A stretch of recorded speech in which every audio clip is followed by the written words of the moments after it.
Churasampurda Kuki zo lusingba singi mifamna separate administration demand gi firep chesin kre. Churasampur gi rengkai da laiba BTI auditorium da Kuki zo lusingba singi mifam amangarang pangthoktuna Kuki zo gi tokhaiba administration demand gi firep hena chesin laukre. Kuki zo miyam gi political apex body ama oiriba Kuki zo council KZC na sinduna ngasi pangthokiba mifam aduna Indian constitution gi makhada separate administration ama laiduna Isana lengak saraba matam khakta da Kuki zo miyam gi yaifava oigani haina firep lawbaga lonjana Kuki zo miyam gi peace amadi justice phanganaba akaknaba matam gi manungda comprehensive oina political road map ama India government na athuba matamda thabak oina packet kadabani amadi constitution gi article 239A gi makhada legislature ga lonjana union territory ama form tawduna separate administration ama lehenanaba central government ki pukning singsin ki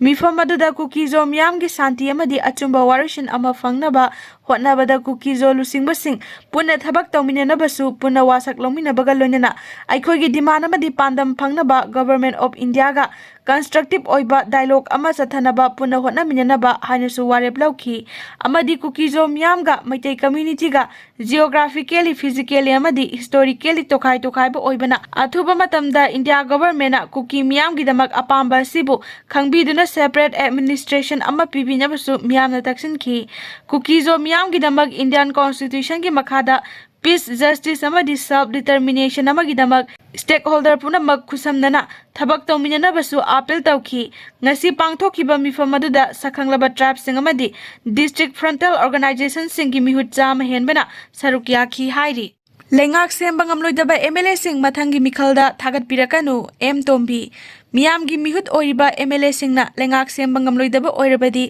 makoibu mathangi election da miyamna amuk hana mihut oina thagalakanu haina Siva Sena Manipur gi president M Tombi na Pangthokhre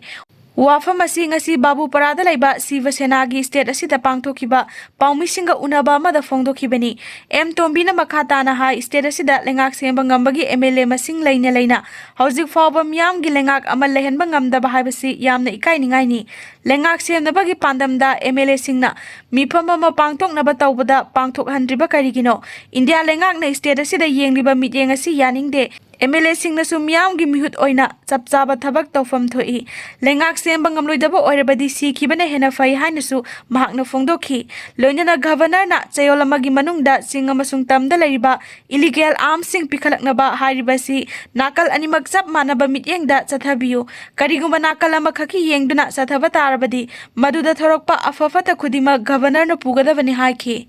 Khulai surrender tawba leptre Manipur gi governor Ajay Kumar Balana thadorokiba cherolamagi matung ina lona yadaba moongda niyam lana pariba khulai sing pikhalaknaba appeal tarokiba du ngasi ga thana numit tarukni sukhre masiga iroinana ngasi maksu district singi SP amadi central forces singda khusu khulai kya pikhalakpa leptre madugi manung chana Imphal East ki khundrakpam AC gi manung chana lairiba pukhawgi maira paibi ima sing amadi khulngaktuna lairiba khunja singna sagolmangda laiba Assam Rifles ta yamlaba khulai sing khusinakre pikalaklaba khulai sing adudi 9mm carbine galonana magazine ama 303 rifle ama 12 bore double barrel ama country made rifles ama tube launcher IA manga insas magazine ama kapayariba 303 maru taru kapayariba 12 bore shotgun maru taraga mathoi Kenwood Motorola set ama 03 Motorola charger ahum 36 HE hand grenade ama 80 WP grenade taruk tear gas grenade ani gas smoke cell ama